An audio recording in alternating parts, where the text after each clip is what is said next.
Bonjour à toutes et à tous, c'est Sasa qui vous rejoint pour le décryptage. Je vais vous parler aujourd'hui et jeudi prochain des marionnettes à fil à Taïwan qui sont beaucoup moins répandues que les marionnettes à gaine. Et pour cela, je vous emmène à la rencontre du maître Xue Yingyuan à Kaohsiung dans le sud de Taïwan.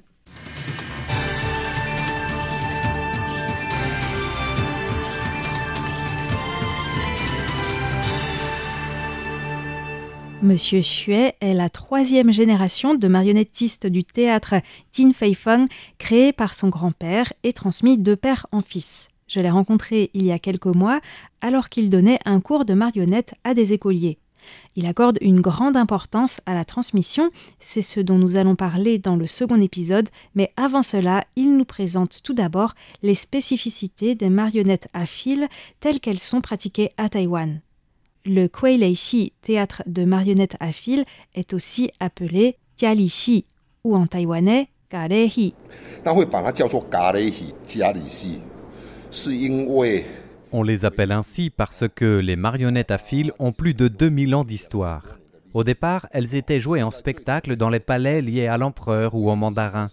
Avant la dynastie des Song, la population dans son ensemble n'y avait pas accès. Quand les marionnettes se sont répandues dans la région Minnan, au sud du Fujian actuel, puis à Taïwan, les gens ont pris l'habitude de faire des représentations pour les divinités. C'était considéré comme une offrande de la plus haute importance pour les dieux. C'est la raison pour laquelle on appelle cela Jia Li Xi, ce qui signifie littéralement la plus haute offrande ou la cérémonie la plus auspicieuse. C'est la meilleure manière d'exprimer son respect aux divinités. Vous l'aurez compris, au départ, le théâtre de marionnettes à fil n'était pas considéré comme un spectacle de divertissement, mais plutôt pratiqué dans un cadre rituel ou religieux. À Taïwan, il y a deux types de marionnettes à fil, l'un au nord et l'autre au sud. C'est celui que pratique maître Xue Yingyuan.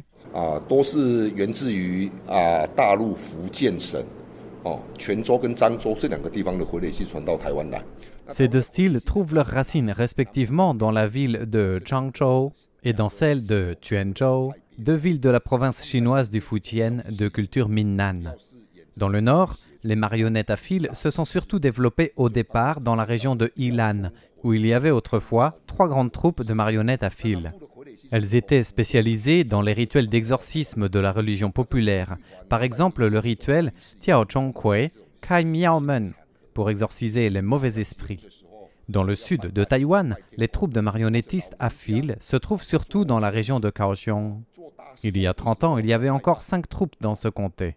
Ici, dans le sud, nous intervenons plutôt lors des cérémonies de fête, pour remercier les dieux de la naissance d'un nouveau-né par exemple, ou pendant certains rituels lors des mariages, ou lors des anniversaires des personnes très âgées, ou encore dans les temples au moment de faire des offrandes aux divinités. Donc la principale différence entre le nord et le sud, c'est que les marionnettes à fil ne sont pas utilisées dans les mêmes circonstances. Au nord, elles interviennent dans le cadre de rituels d'exorcisme, alors que dans le sud, c'est plutôt lors des cérémonies auspicieuses. Au nord, on fait appel aux marionnettes à fil quand un drame survient, tandis que dans le sud, on fait appel à elles plutôt lors des moments de fête.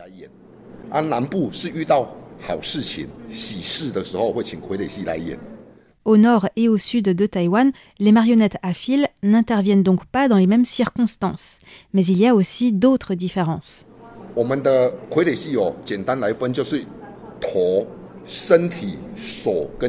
Une marionnette à fil comporte plusieurs parties, la tête, le corps, les bras et les jambes.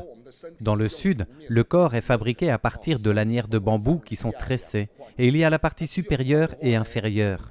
Alors que dans le nord, le corps ne forme qu'une seule partie. Les hanches de la marionnette ne sont donc pas aussi flexibles que dans le sud. Une autre différence, c'est le nombre de fils. Au nord, en général, c'est 11 fils par marionnette, tandis que dans le sud, c'est 16.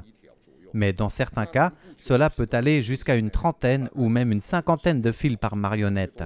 Certaines techniques gestuelles varient aussi entre le nord et le sud. Dans le Nord, les troupes de théâtre de marionnettes à fil sont assez rares parce qu'elles sont associées à des rituels d'exorcisme et ne donnent pas lieu à des spectacles de divertissement, comme cela peut désormais être le cas dans le Sud. Cette tradition a donc tendance à se perdre. Il est difficile de changer la manière de penser des personnes âgées. Dans le Nord, les marionnettes à fil sont associées à quelque chose de négatif. Donc, beaucoup de gens croient que s'ils les regardent, il va leur arriver une tuile. Les adultes ne vont donc pas au spectacle, et encore moins les enfants. C'est toujours comme ça aujourd'hui. De plus, la vie est de plus en plus facile. Il y a plus de moments joyeux que de drames. Donc, il y a aussi de moins en moins d'occasions de faire intervenir les marionnettes à fil dans le Nord. Cela pose un problème pour la transmission, qui a été interrompue. Les jeunes ne sont pas intéressés par l'apprentissage, car ils n'ont de toute façon plus d'occasion de faire des représentations.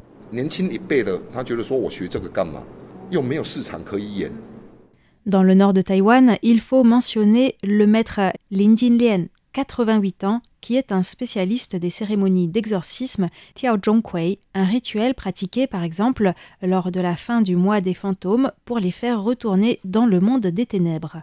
En faisant une recherche sur les marionnettes à fil à Taïwan, j'avais lu que les femmes ne pouvaient pas les manipuler. Cela m'a donc étonnée de voir que la femme de maître Xue Yingyuan, Madame Zhang Xuexiang, enseigne avec lui et fait même partie de sa troupe. Comment cela est-il possible ?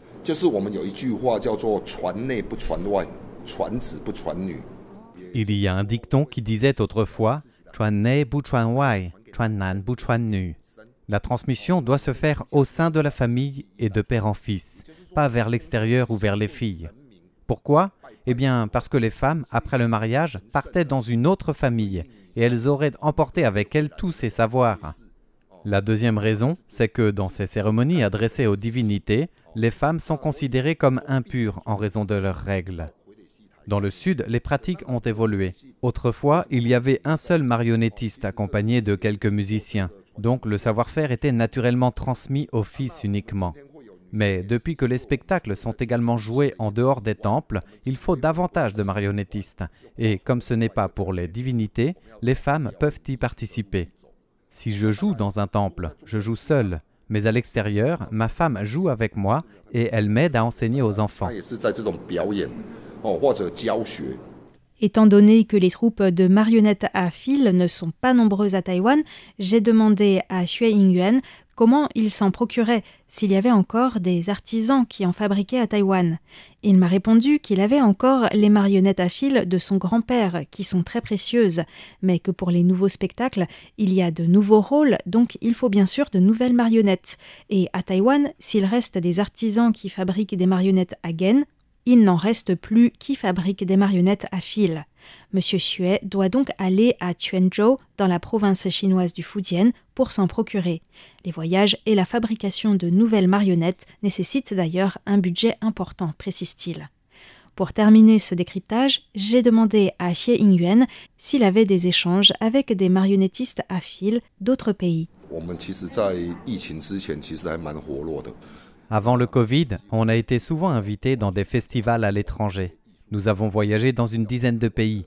Cela permet de faire connaître la culture des marionnettes de Taïwan et de dialoguer avec des marionnettistes d'autres pays. Ce qui m'a le plus marqué, c'est le festival des marionnettes en Espagne. L'endroit était magnifique et le public très nombreux. J'ai pu constater que la plupart des marionnettistes européens essayent de simplifier. Ils développent des mécanismes qui permettent d'obtenir un même geste avec moins de fils. En revanche, à Taïwan, on cherche plutôt à obtenir des gestes de plus en plus précis en ajoutant des fils. Du coup, quand on essaie les marionnettes d'autres pays, on peut comprendre assez rapidement comment les manipuler. Mais les marionnettistes européens, en revanche, ont du mal avec nos marionnettes à fil, car il faut d'abord maîtriser un certain nombre de gestes de base qui concernent les 10 doigts de la main avant de pouvoir les manipuler correctement. Les marionnettes à fil taïwanaises ne sont donc pas faciles à manipuler, mais cela n'empêche pas Xue Yingyuan de vouloir partager ce savoir-faire aux enfants. Je vous donne donc rendez-vous dans le décryptage de jeudi prochain pour vous parler de la transmission de cet art si particulier.